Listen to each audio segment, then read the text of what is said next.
Hello everyone. So yung topic natin for this video is all about inversion FVG or IFVG. Ayan. So ano nga ba si inversion? Si inversion is a disrespected or violated na fair value gap. Balik lang tayo doon sa example natin sa previous lesson. 'Di ba? Si FVG is a 3 candle pattern na may gap sa second candle na hindi nag-overlap yung candle 1 and candle 2. Kaya meron tayong na-form na fair value gap. Now, paano naman si inversion? Here in this example, meron tayong first candle, low, and then third candle, high. Kaya, meron tayong nabuong fair value gap or gap siya. Now, paano mo magagamit si inversion? Paano siya mako-confirm na inversion? Here, in this scenario here, confirm, hindi pa siya confirm na inversion. Fair value gap pa siya kasi nire-respect siya ni price. Kaya lang, pagdating sa candle na to, yan, this one, na-confirm natin na inversion na siya. Ibig sabihin, magiging support siya ng price to go higher. You're going to take a look at this candle here. Yan. Nag-close above yung candle body niya. Diyan pa lang, confirm na tayo na aangat yung price. Now, take a look at this next candle. Ayan. Immediate rebalance na siya or immediate retracement na siya. Nagmitagi na siya kaagad sa inversion fair value gap natin. So, pwede tayong mag-enter dyan. Long here, dito sa mismong FVG, sa inversion, then SL here, then target 1:2. Okay? So, ganun siya. Now, kailan tayo dapat maghanap ng inversion fair value gap? So, let's say itong hourly yung higher time frame natin. Okay? So, from here, yan, meron tayong FVG dito.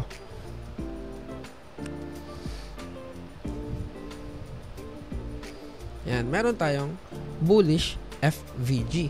Now, punta tayo sa lower time frame. Yan. Okay. So, dito sa leg na to, may nakikita ba kayong fair value gap?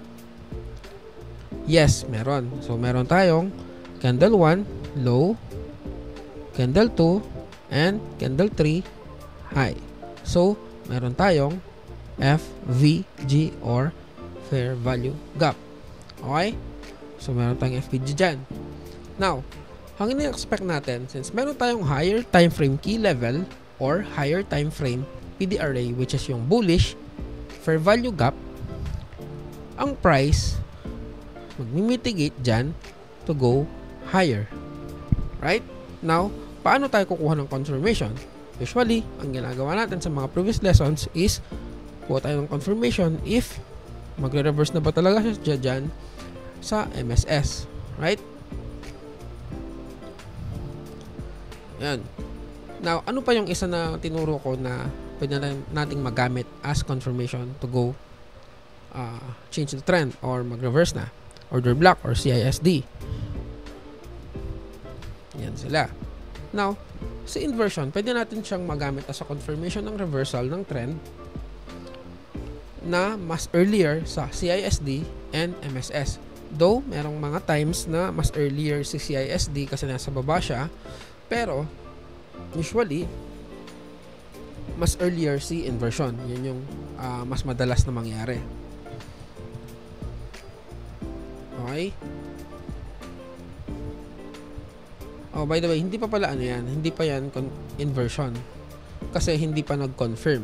Okay? So, alisin muna natin. So, let's see. Let's move yung price. Yan. Ang ina-expect natin, if valid FVG yan, hindi yan lalampasan ng price or hindi siya mag-candle body closure above.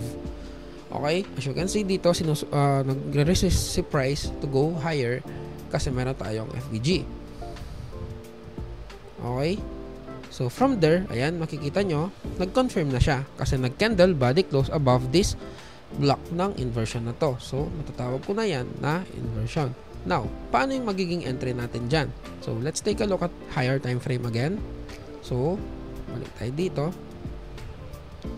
Siyempre, uunahin natin always and always and always kung nire-remind, dapat yung mga targets natin, yun yung priority. Yun yung unahin pag meron tayong nakitang setup. So, ito yung isa sa first na magiging isa sa target natin. Then, meron din tayo dito. FVG dito. Ayan. Maging target yan. Saan pa ba? Dito na sa taas yung iba. Ayan, ang magandang target to. Okay, so balik tayo dun sa lower time frame. Pwede rin natin maging target yung mga lower time frame PD arrays. Itong high na to. Ito rin na FVG na to. Yan, pwede natin maging target yung mga yan. Yan yung mga targets ko or draw on liquidity na tinatawag. Okay. Yan, let's see. Pwede tayong mag-enter. Paano naman yung entry natin dito? Yan. Dito tayo sa mismong block nung mismong inversion. Then, SL natin, usually, dito sa mga swings, yung nearest swing and then, i-target mo yung ito. Pwede to. Pwede rin to. Or ito. Pero, ako, ang pinaka-safe na target ko always is 1 to 2. Yan, pwede na yan. Okay? So, let's see if ma-mitigate and if ma-TP hit tayo. Okay, ayun. Nag-immediate mitigation siya sa inversion. So, pasok yung entry natin. Right? Then, yan. As you can see, yung price is nag-support sa inversion. And then, nag-confirm na rin yung CISD natin dito. Pati yung MSS. Pero better yung RR natin kasi dito tayo sa inversion nakapag-entry. Ayun, TP hit na. Okay? One example yan ng bullish inversion fair value gap. So, meron akong niready dito sa 15 minutes time frame. Yan. Off lang natin to. Yan. Okay. So, meron tayong na-hit na swing low naman sa scenario na to. So, let's move sa 1 minute time frame. Let's say, meron na tayong target, which is this high. And, saan pa ba? For value gap. Ito. FVG na to. Mga targets natin. Yan, mga targets natin yan. So, punta tayo sa 1 minute. Okay? Ayan, kita na yung mga targets natin. So, ang na-expect natin, since higher time frame key level, itong low na to kanina dun sa 15 minutes time frame, magsusupport, magkakaroon tayo ng inversion sa area na to. Okay? So, paano yan? Let's move yung price. Okay? Nagre-resist siya. Okay? Ayun, meron na tayong confirmation. Why? Kasi ayun ulit, meron tayong candle body closure above dun sa inversion block. Now, paano mo siya magagamit? Kasi si MSS dito pa yan. Ito yung MSS natin. Si ISD naman ito pa. Medyo malayo. So, earlier, yung confirmation natin ng reversal for inversion. Okay? So, pwede tayong mag-entry dito.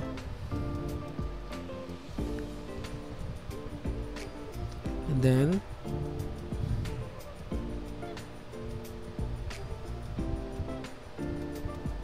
I think pwede na dito. And then, target natin yung 1 to 2. So, yan. Ganyan yung magiging ano natin. Okay, nag-mitigate siya. Okay. Hindi siya na, ayun, ito pa. Valid pa ba to? Yes, valid yan. As long as weak lang yan.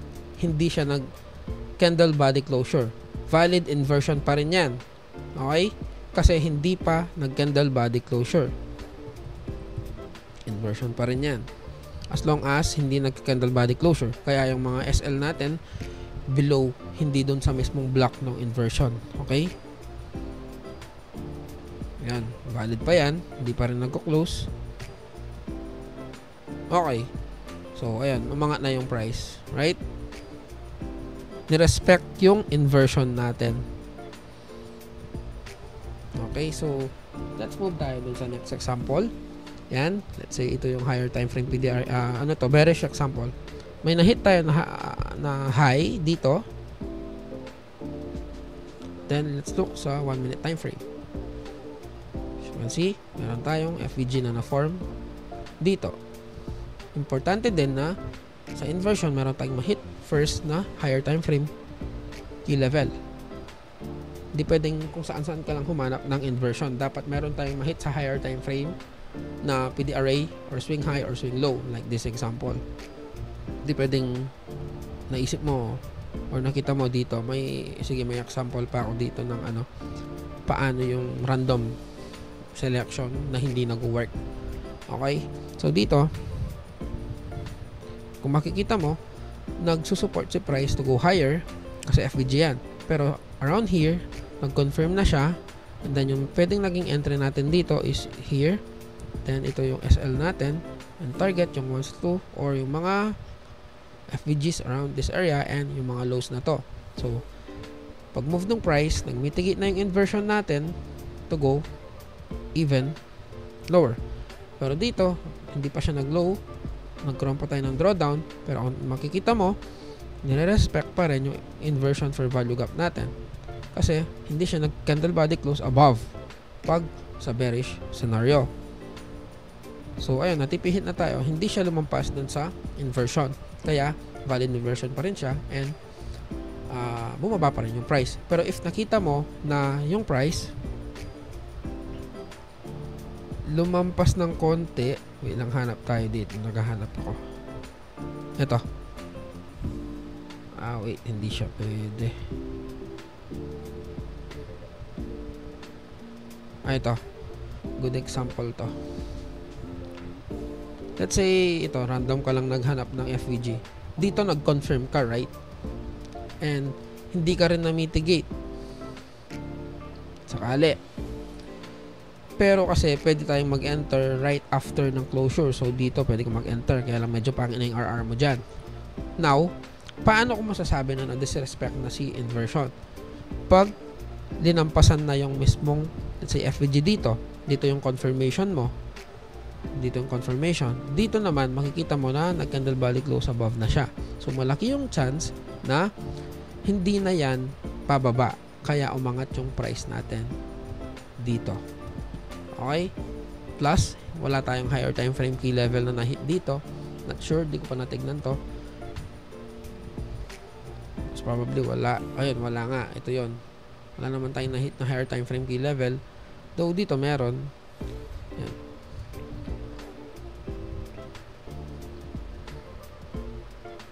Okay.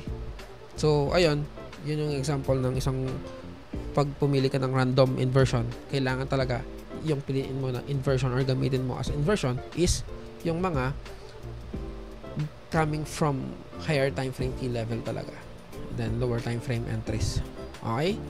Ayun lang. If may questions, chat lang kayo. Thank you so much and bye-bye.